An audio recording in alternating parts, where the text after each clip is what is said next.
Welcome back to Biohacking Beauty, the show where we cut through the noise and trends and focus on the real science of aging younger. I'm Amitai. And I'm Anastasia. We're the founders of Yango Skincare, and if you've been listening, you know our mission is to redefine what aging looks like by upgrading biology, not just covering symptoms. Exactly. Mainstream skincare loves surface fixes, a cream here, a random procedure there, but that ignores the upstream drivers of aging: mitochondrial decline, senescent zombie cells, collagen breakdown. Our biohacking approach is to intervene at the root level, so skin behaves like it's younger. Which is why today's episode is a deep dive into platelet-derived exosomes, aka vampire exosomes. They're not just hype, they're nanoscale messengers that deliver repair instructions from platelets directly to your skin cells. Think of them as the next generation of PRP with standardized potency and daily usability. And what's exciting is that early human data show that they can reduce senescence markers, as zombie cells, restore collagen signals, and improve tone, redness, and fine lines within weeks.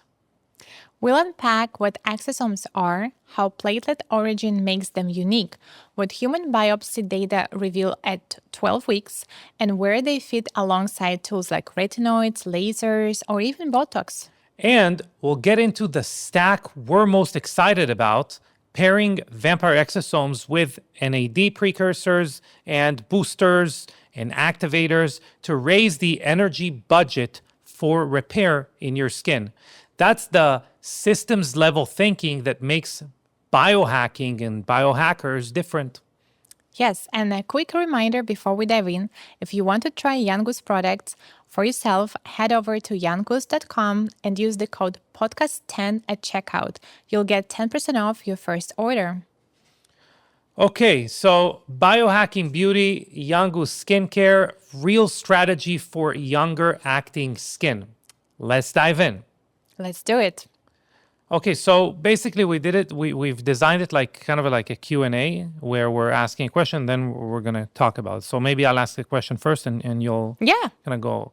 So let's talk about what exactly are exosomes and why are they so talked about in regenerative medicine in general, but also in skin health. Absolutely. Exosomes definitely became such a buzz, and it feels like everyone's talking about them. And exosomes are nanoscale extracellular vesicles. Think 40 to 150 nanometers lipid envelopes that cells release to deliver proteins, lipids, and nucleic acids to other cells. So really, they're messengers. And the important thing to understand is that all cells release them to communicate with each other.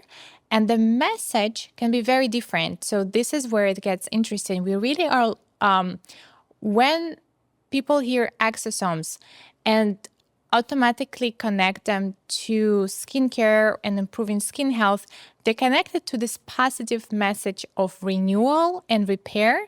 And we'll get into more details of how can we ensure that that's the exact message that the exosomes contain, because not all exosomes contain that message. And so they're really the body's ways to coordinate healing and remodeling, which is why they're essential in wound repair, fibrosis resolution, angiogenesis, and immune calibration.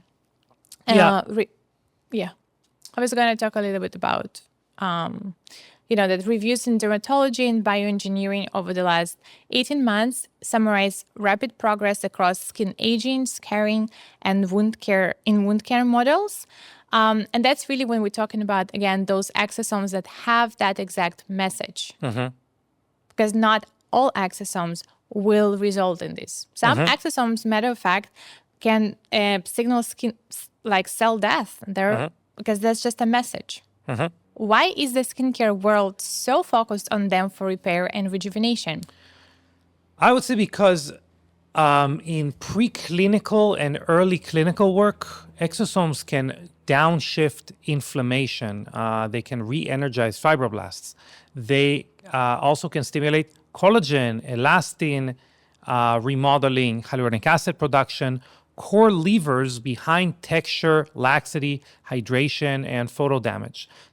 I would say there are still experts that also call out hype or inconsistent standardization and regulatory like gray zones in cosmetics. So I think it's important to anchor on sources with actual human data and clear manufacturing controls. In other words, so that was kind of a disclaimer, okay? Like there are no FDA approved exosome drugs. Any, disease treating claims need trials and approvals. So, within the talk about topical positioning, they're positioned as cosmetics. They must stick to how they modulate skin appearance rather than like resolve, like skin conditions. Having said that, so what are exosomes? What do exosomes do really? So exosomes, as you said, they're in every communication relies on exosomes in the body, for that matter, between cells, or it's one of the ways. It's not correct to say that every communication relies on them, but that is the body's way to communicate, repair, remodeling, resolve inflammation, resolve things. They're a very powerful messaging tool in the body, especially in the context of renewal and responding to injury. And the way that they do it is that within exosomes, there are little things that are called microRNAs. They also have proteins, they have peptides, they have growth factors, but these are all things that have existed in cosmetics for a long time and that have a very limited effect long-term on the results people get. So why is the reason that the cosmetic world, the skincare world, the skin anti-aging world is obsessed with exosomes at the moment is because they have another thing there, which are those microRNAs. And what microRNAs are basically like micromanagement of youthful function in the skin. I love this this analogy you gave at a different podcast. So do you want to give that analogy? Sure. So a lot of the times I resort to analogies from construction sites that just fly over my head. Cars. Yeah. Yes. But this one was close to heart because he was talking about the havoc that a toddler brings to your living room or any room for that matter. And our toddler, who is 1 year and 8 months, he's just on a mission to destroy everything in the house. And so what Amitai was saying is that as we get older, suddenly, there is no more order in the house. There is like this disorganization and mismanagement, if you will, of the house. And it's almost like you can imagine that you have all these rowdy toddlers running around and just making a mess. And so ideally, what you want to do, No, but first you need to say what normal skincare does. Oh, yes. And what was your analogy? So I'm butchering. Let's go to the source of the creator of the analogy. So normal skincare is, whether we talk about peptides, whether we talk about, retinol, whether we talk about lasers, microneedling, anything like that, you're giving instruction to the body. But every aging process, you can imagine like you've thrown another rowdy toddler into the house. So when you're young and you have like one or two, that's fine. You can shout instructions around and the toddlers maybe listen, maybe not. When you're older and you have like, hundreds of toddlers running around the house, wreaking havoc, ours, for example, loves to just take our plants and throw them to the ground. Anyway, so... And then empty the container of the plant, the pot, like upside down, and there's just... And then the plant is outside on the floor, just covered in the mud. And then he triumphantly brings us the thing that was in the pot, the plant. Look what I have. Anyway, but imagine, so one, it's fine. But if you have hundreds of them, obviously, you can shout instructions, which is what conventional skincare is doing. You could do two things. You can have instructions. You could be like kind of modern parents, like modern parenthood, where you're saying, gentle hands and stuff like that.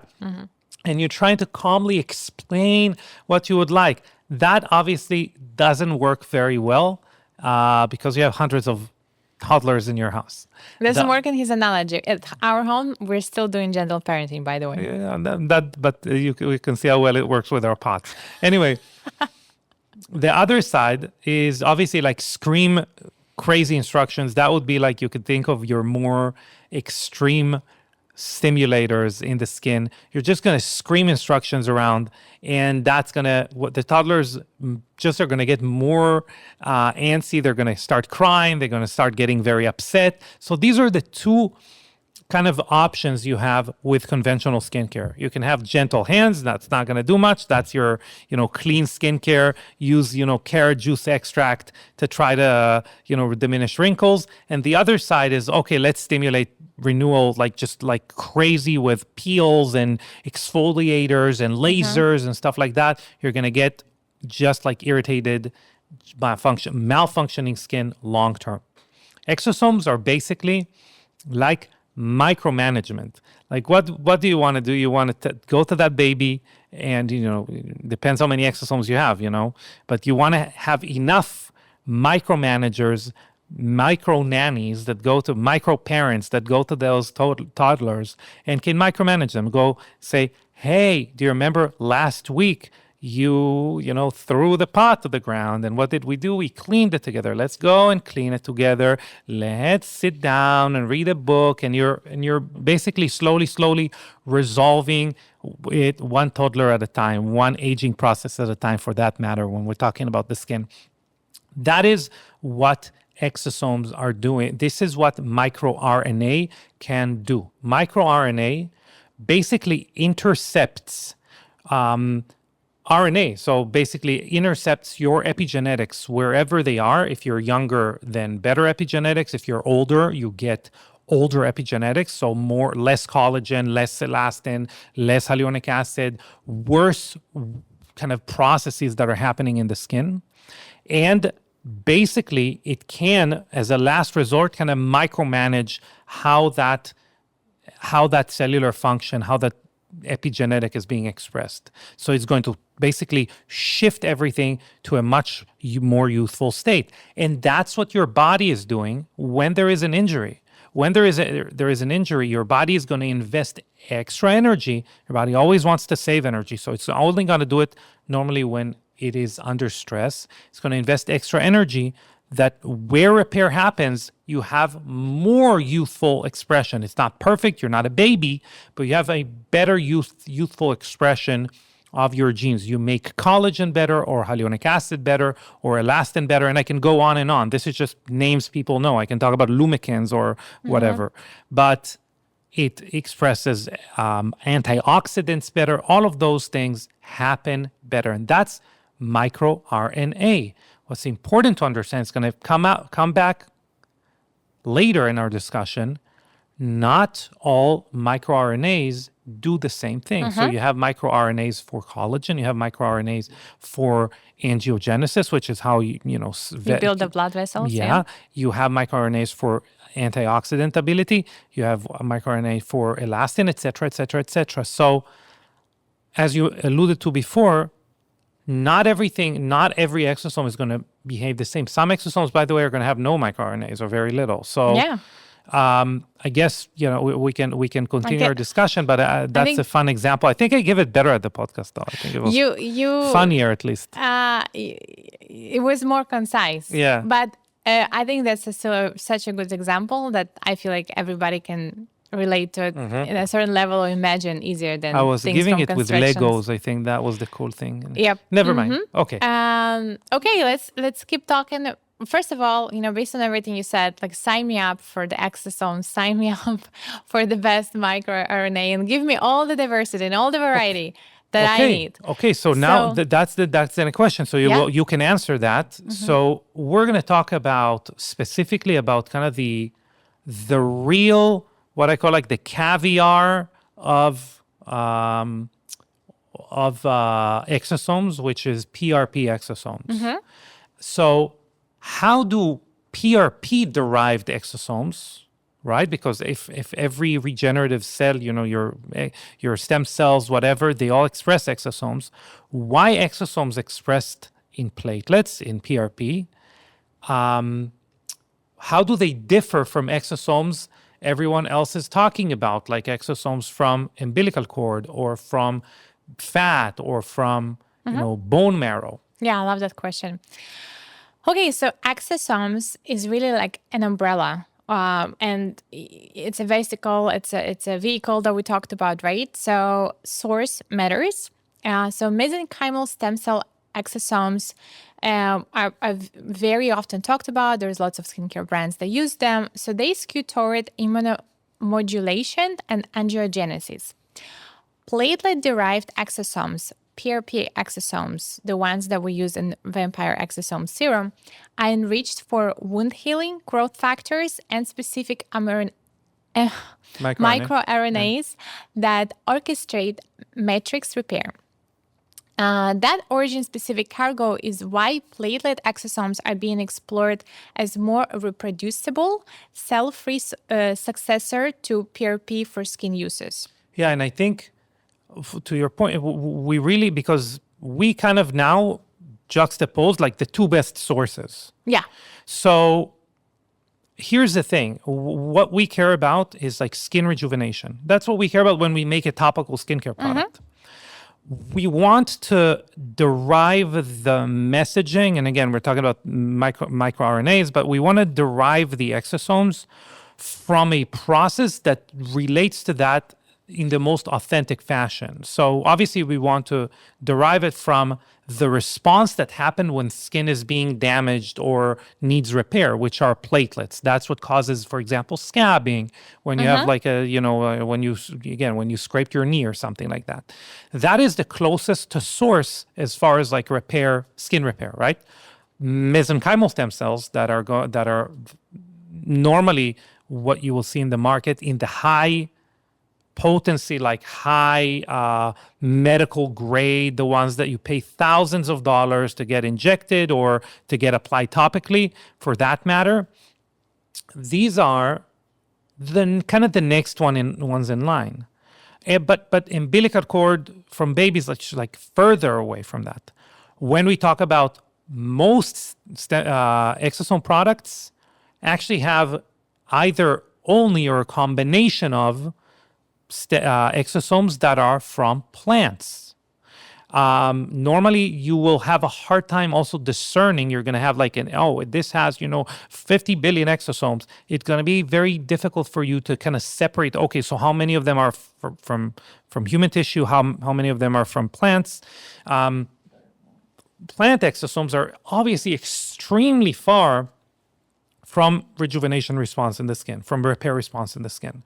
So they do little to none within the context of that. They can be like any plant extract. They can be good for, inflammation or for oxidative stress, but they are not that robust microRNA delivery system. Yeah, the way I think always about it, that if you're trying to derive, the same kind of signals from plant-based exosome for human body as you would from human-derived exosomes. It's almost like the plant exosomes speak a different language than your body. It's like if you talking to someone that speaks a different language, you might work it out. You might get to some, kind of conclusion, but it's just so much harder than if you were speaking the same language. Yeah, they can calm you down a little bit. They can speak very softly. They can sing. They can rile you up. They can definitely annoy you.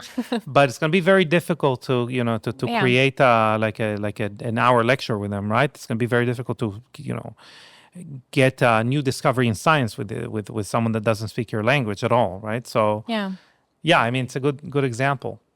Okay, I have a question. Yes. Why are they called vampire exosomes, the platelet-derived, or why we call them there? Yeah, so they're kind of a nod to vampire facials, where autologous platelet-rich plasma, so you take someone's platelet-rich plasma, and you are reapplying it to the skin after you did microneedling.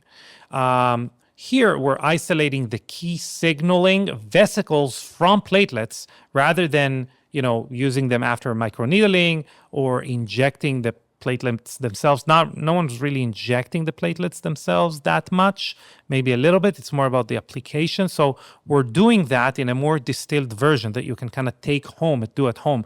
But by the way, research shows that the results are pretty comparable between doing the kind of PRP facial with microneedling and applying platelet-derived exosomes at home. Yeah, if you have the right concentration and the right message inside them. Okay. Okay, now I'm asking the question. Why are vampire exosomes considered more targeted? I think we covered it a little bit, but we can definitely talk about it more. Considered more targeted and powerful for skin health. Yeah, absolutely.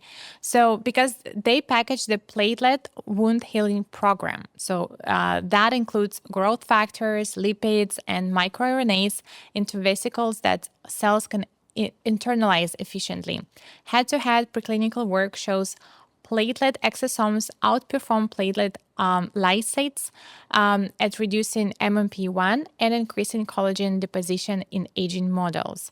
So really there is robust data of it to work, and it also kind of makes sense logically, because when you think about the function of platelets in the body, they are the first responders to injury. They're the first ones to come at the site of injury, start, wound healing, start repair and renewal. And that goes back to, exosome being an envelope for a message and us trying to get to the most powerful, most efficient message. So platelets just naturally have a lot, a lot more chance to give it every single time. And I will add something, since we kind of covered the same question twice. I'm going to add another FYI. So, although in general, when you talk about, just looking younger, the zeitgeist is, okay, we want to have the skin renew faster.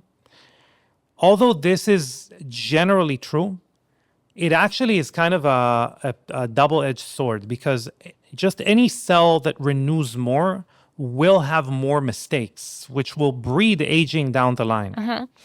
But what's cool about, exosomes, but really PRP-derived exosomes, vampire exosomes, are that the body takes that into account. And when there is a response that is specifically for a state where the body is going to invest a lot of energy in renewing cells, in having cells renew themselves faster, it also builds in programs there that scavenge zombie cells, senescent cells. Why? Because senescent cells, there is a compatible ratio between more cells dividing and higher rates of zombie cells. That, again, as I say, unfortunately, it's a double-edged sword. So you get more zombie cells, the more renewal you have. The body takes that into account. And within vampire exosomes, there are programs to, again, mRNA, other proteins. microRNA, other proteins to encode removal of zombie cells, of senescent cells.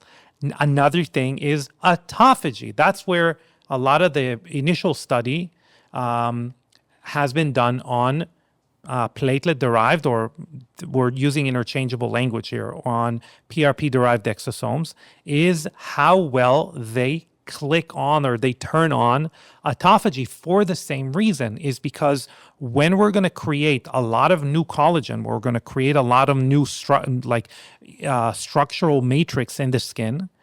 Yeah, we can definitely create it from scratch, but that's very complicated. What we can also do is take older malfunctioning collagen, elastin, hyaluronic acid, organelles like mitochondria, and basically revamp them, like we're doing house renovation. You're going to renovate them. And that's why you want higher autophagy. So again, vampire exosomes also encode or click on more autophagy. So we're really coming full circle with this is like the best longevity skincare Yeah, and there's exosome. more. But wait, there is more. They also lower But wait, there is more. they also lower telomere-associated DNA damage. Wow. And a 40% drop in pro-inflammatory SASP signaling. So those cytokines that, go ahead and signal more inflammation. So talk a little bit more about that, because I think many people wouldn't understand what SASPs are or yeah. Yeah, for sure. And it goes back to what you were talking about. That happens in high senescence subjects. Yeah. So it goes back to lowering senescence.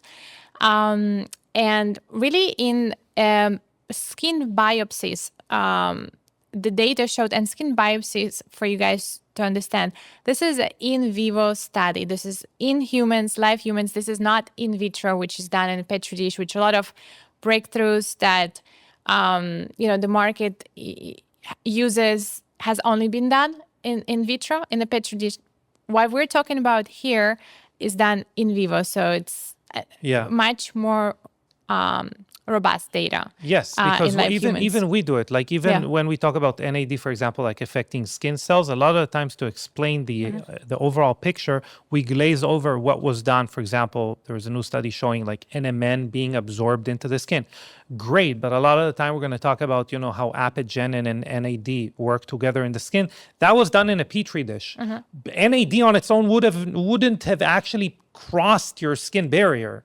So it's important to note that when we talk about a study, that you applied something on the skin, and not only that it absorbed, it had a robust effect because you take a piece of that skin and you look at it under a microscope. Which is what the biopsy is, yeah. Yes, maybe not nice to the person, but it's very interesting to study real world results that way, right? Yeah, and some of the findings also included that the RNA sequencing showed upregulated collagen and elastin pathways, which is, obviously, as we often talk about it here, that's what firms up your skin. Clinical imaging at 4 to 6 weeks showed improvements in wrinkles, redness, melanin, overall luminosity, and color evenness with the standardized topical platelet exosome serum. So that's why really platelet-derived exosomes, in our humble opinion, is the Rolls Royce of exosomes, the ones that's going to give you like the most results. Yeah. So really cool. So here are two things that I like about there are almost 10 studies, really cool, well done studies looking at specifically PRP exosomes, and we can now, the way that the studies are conducted, you could really see what's going on specifically. So if anyone wants to really nerd out about it, I'm just going to mention it by name. So P21 or P16 or INK4A are senescent cell markers that we can see reduction of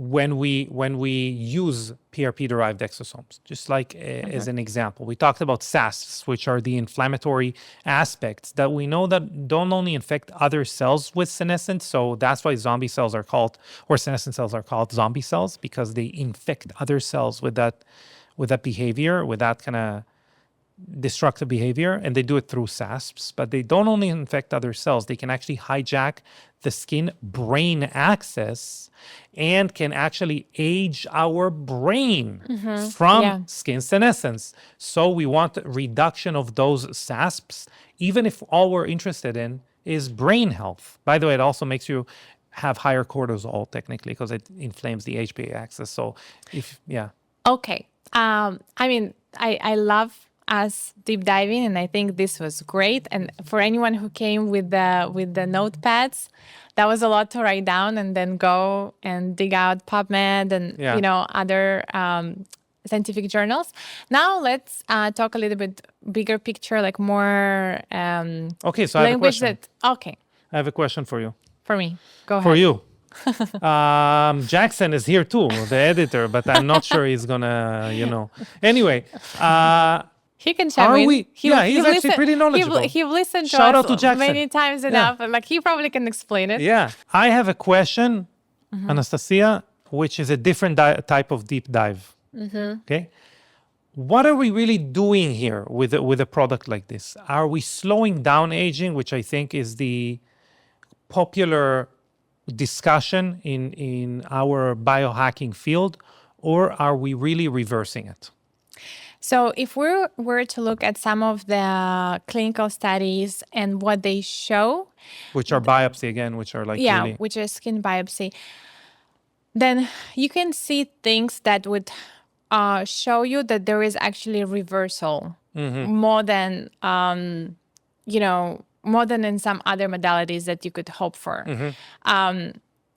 So when we talk about collagen and elasticity, so biopsy and transcriptomics show ECM remodeling, and that really makes sure that the collagen rises and then MMP1 falls. Then when we're talking about elastic fiber pathway upregulation, there's also we can see that more elastin is being produced, and this is really next level, because for a while when we thought about what we could do, right, it was always like outside in. It was always like, hey, there is a wrinkle, so how can we remove the wrinkle from the face? Let's just use something with like 15 acids and just like burn it off from erase the wrinkle, burn it off at expense of, I don't know, your skin barrier and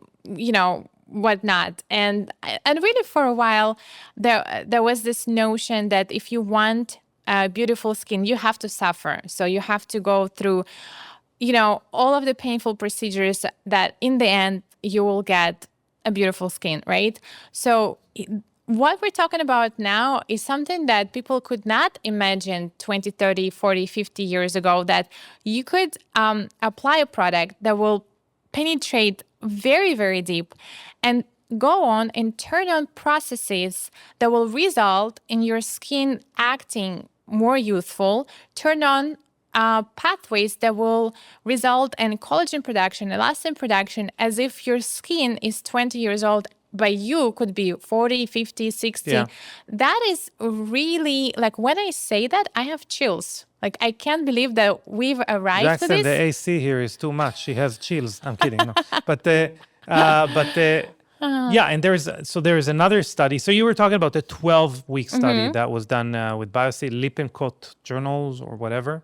But there is a 6-week study that with human imaging, which human imaging outcomes really improved across many readouts. This was in Oxford Academic, whether it is through skin erythema, wrinkles, pigment. That's another study. I think there are a few studies that are really impressive as far as telomere length, different SASPs signaling. You mentioned ECM.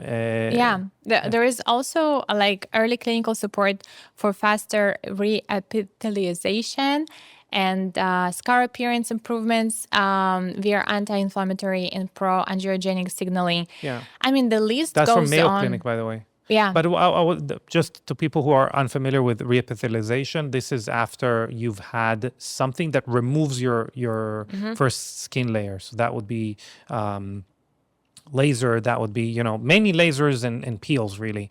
Yeah.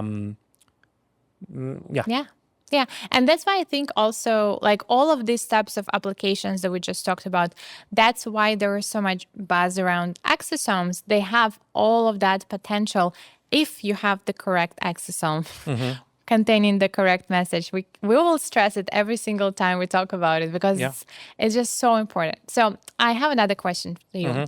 Where do vampire exosomes outperform traditional treatments? Okay, we kind of touched on it before, but I'll try to give it a different spin.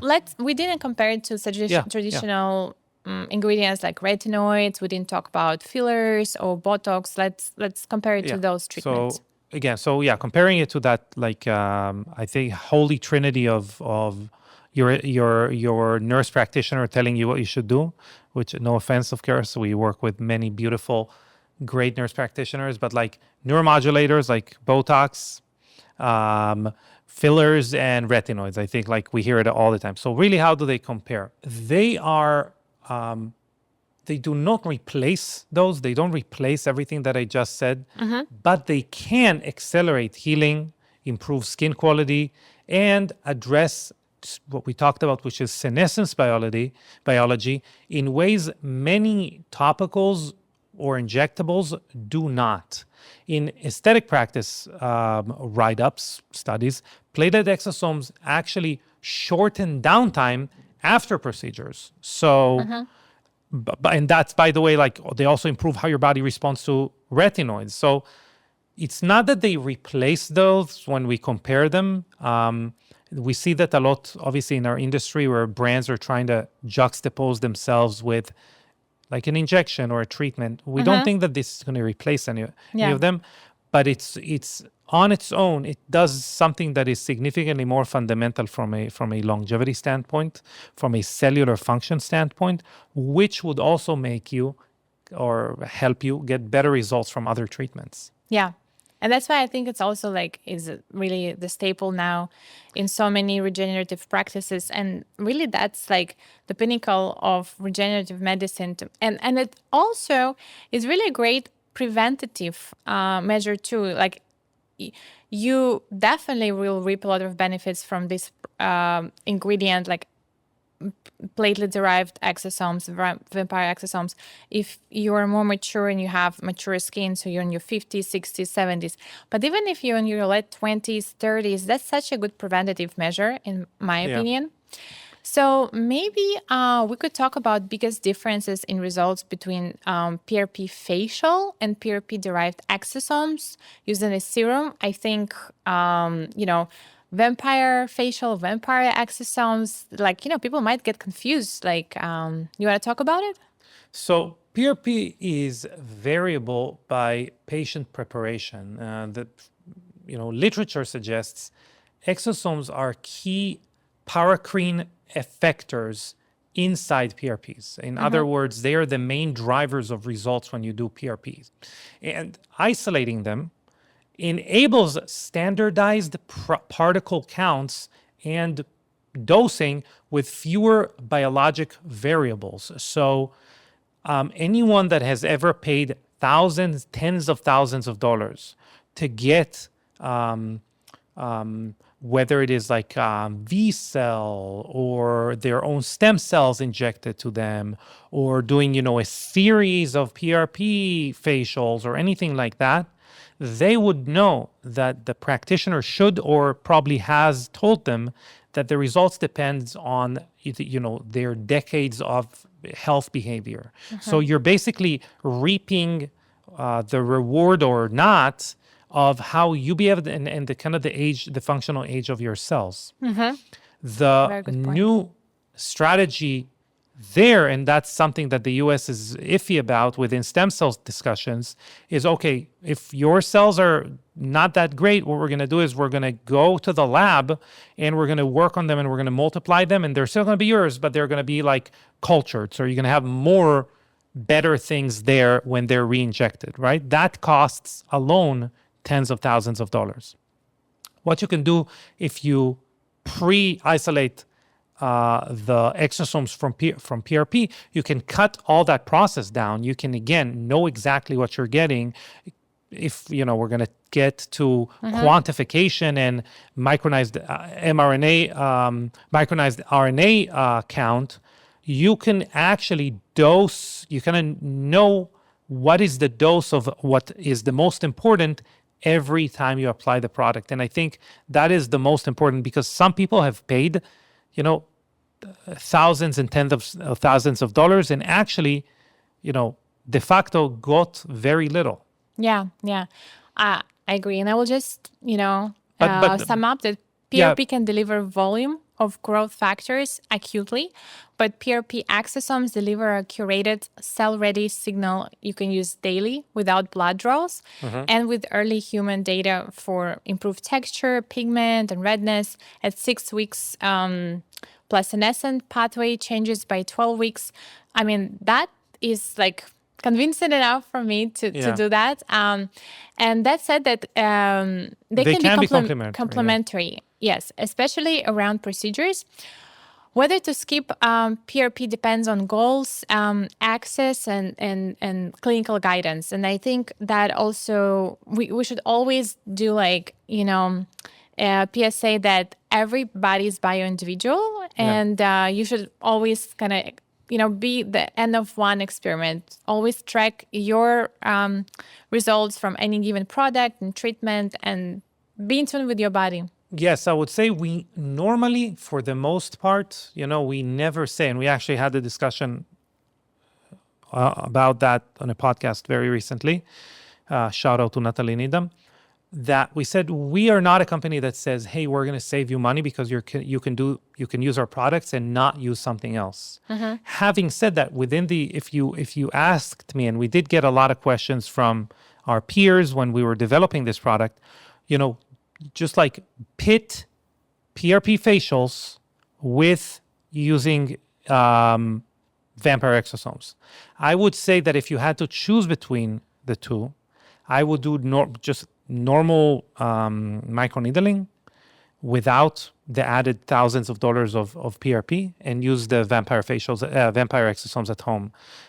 If you had to choose one and not the other. Yes, they are complementary, but you're going to get more standardized, stable, effective results by using something like that daily at home than doing it once in a while in a... Yeah, I mean, consistency is always better than anything once in a while.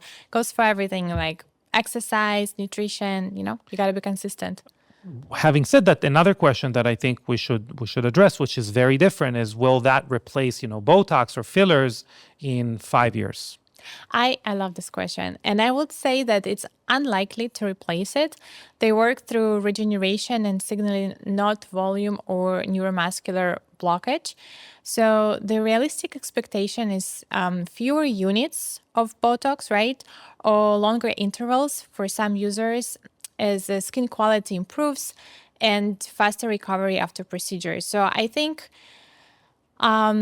again, going back to what you said, like this is not going to be the way we promote this product, where we're like doing a clickbait where it was like, this is a new Botox or this is a new retinol or this is a new filler on the market. Use exosomes and replace. But you very well might find that you can space out the treatments more and,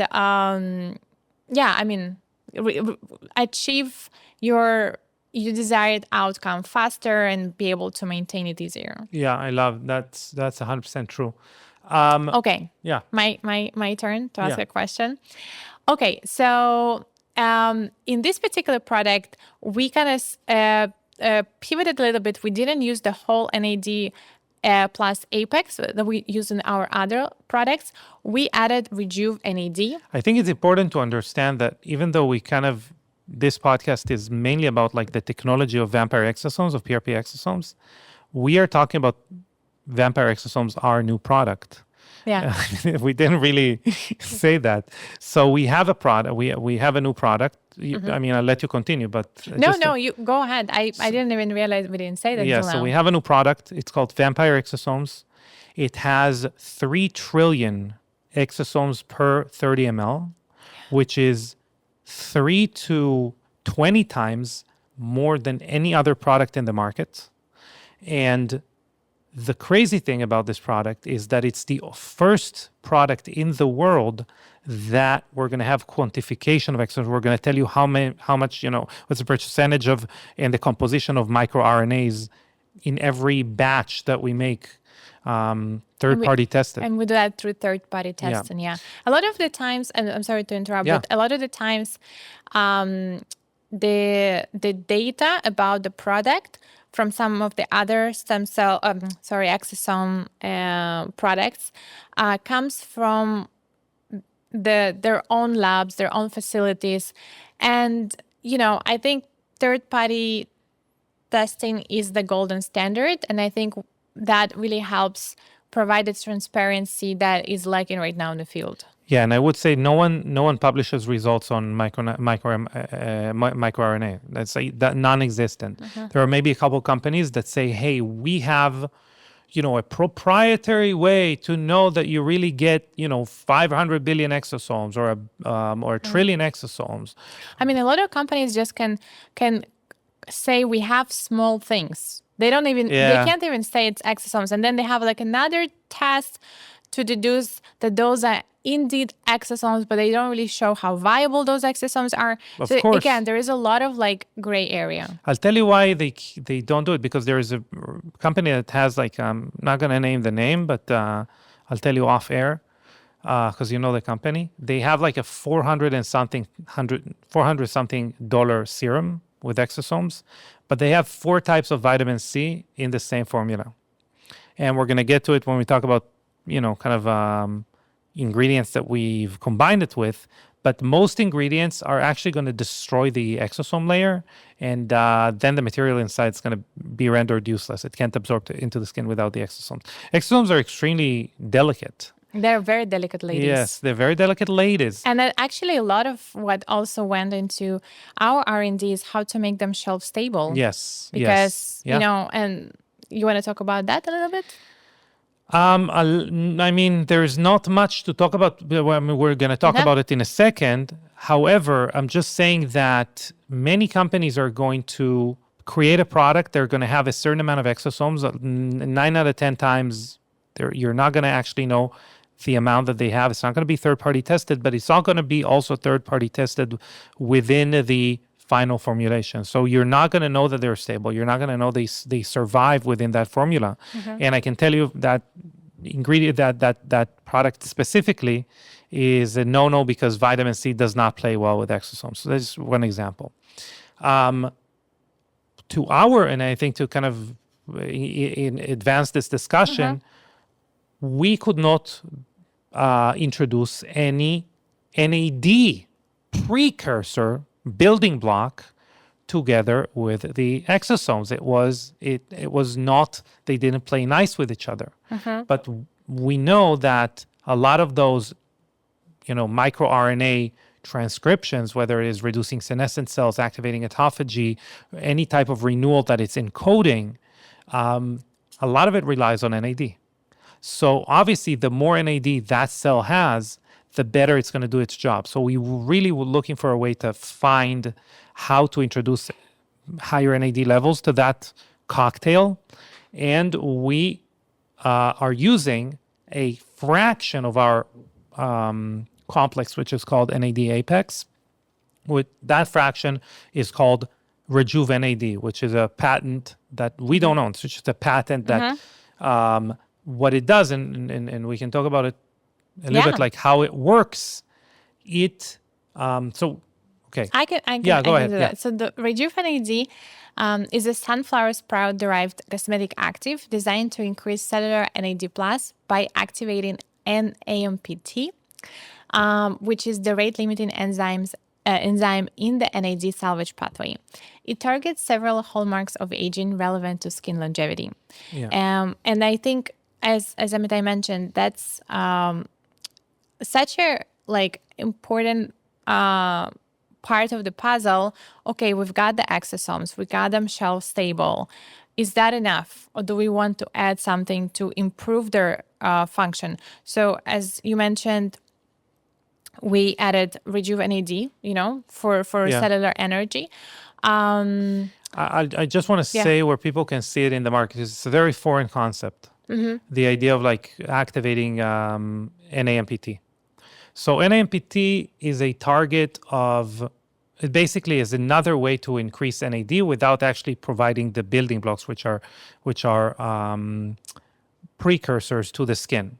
This is actually pretty popular right now within supplements. Anyone that would see the brand NAD3, which brands like Biostacks are using as an NAD. That's kind of their NAD supplement. It uses NAD3. That's an oral version of an NAMPT upregulator. So it's just an example, right? So Rejuve NAD is a topical version of an NAMPT. It's something that interacts with NAMPT. It's really good at boosting NAD levels, and we talked about the hallmarks of aging. So it actually, they claim to target, or they've shown to target 5 hallmarks of aging. So let's talk about, maybe you can talk about which ones and why does it matter if, you know? I could, but I just remembered that Chelsea, our podcast producer, asked us to record the bonus episode on Rejuve NAD. So I think we'll save that for that Shout out to discussion. Chelsea. Shout out to Chelsea. I think for this discussion where we really wanted to focus on exosomes and the science behind exosomes, and I think it's worth mentioning that when it comes to our formulation, it doesn't have just exosomes. It has some other cool ingredients that play nicely together, like really support each other, work as a team. Increases it improves NAD economy. Yes, Rejuve NAD. Yeah. Yes, for sure. And again, guys, don't worry. We'll do a deep dive on Rejuve NAD. Stay tuned for a bonus episode. Anything else you want to talk about when it comes to exosomes, vampire, exosome serum? I think that was a cool, obviously we can do many more episodes, whether on like exosomes specifically, or, what do you do around them to reap the most benefits out of them. I think that's a really good way to start. What we talked about today is, what exosomes are, why they are that, that super hyped up molecule everyone's talking about, differences between where you are deriving exosomes and why that matters. We talked about microRNAs, different proteins. Then we talked about, what we've identified as far as skin rejuvenation is concerned, that platelet-derived or PRP-derived exosomes are the most coveted, the most beneficial. And then we looked at what do they do as far as whether it is collagen production, so how we look right now, whether it is, again, different types of longevity processes. And we really looked at, and again, what study says. We talked about 5 different studies, published studies today. And then we talked a little bit about, what's inside the formula that interacts with exosomes, both doesn't destroy the exosomes, which is very difficult. For example, we have vitamin B5 there. That's one of the only things that can kind of interact with it. But there are many things that cannot. I think the fact that the cocktail of exosomes, platelet-derived exosomes, and Rejuve NAD, together they get fewer zombie cells plus more repair capacity. I think if we were to sum it up. Fantastic. We also did one last thing we did is for stability and for reaping the most benefit is that what we have there are glycol penetration enhancers. So we actually allow the skin to be a more stable and calm environment for the exosomes to actually absorb into the deeper layers of the skin without getting destroyed on the way, which I think is extremely important because we really kind of arrive to the point of, we got them stable, we got them to the skin. Studies say this, but how do we know that specific person that is going to use the exosome, the vampire exosomes product, how do they know that they're the best candidate to absorb it well? So we've created a product that also makes their skin at time of application to be the best canvas or the best receptor of those exosomes. So we've done, obviously this is years of work condensed into one podcast, but we're going to do some more podcasts around that. Yeah. So, if you're curious about the product, so Vampire Exosome Serum, by the time this product this podcast is out, it would have been one day after our launch, if everything goes to plan. If you are hearing this. Yeah, so really it's a daily longevity serum that pairs standardized PRP-derived exosomes with Rejuve NAD and barrier first base. You have fermented aspects there. We didn't even, okay. Yeah. Anyway. The rationale is simple. Deliver target repair instructions while raising the cellular energy ceiling. The skin needs to execute them all inside a soothing vehicle. The breakthrough is not just the ingredients, but the system level design across senescence, mitochondria, and matrix remodeling. Nice. Okay. Anastasia, I think it was a really cool podcast. Okay. I can't wait to talk more about exosomes. Yeah. Stay tuned for the bonus episodes. Again, if everything goes to plan, we'll have just a few days, we'll have a bonus episode about Rejuve NAD. And then really any other thing you want to learn more about, you can always leave a review on the Apple podcast. And that's where we also kind of derive a lot of inspiration for our subjects and topics. And we have been addressing questions and reviews one by one. You can see the track record. You can compare and contrast to the reviews that you can see on Apple Podcasts to the episodes. So you could really help guide the conversation here. Yes. All right. Thank you very much. Thank you for listening, everyone. And we'll see you here next time. Bye. Thank you. Bye.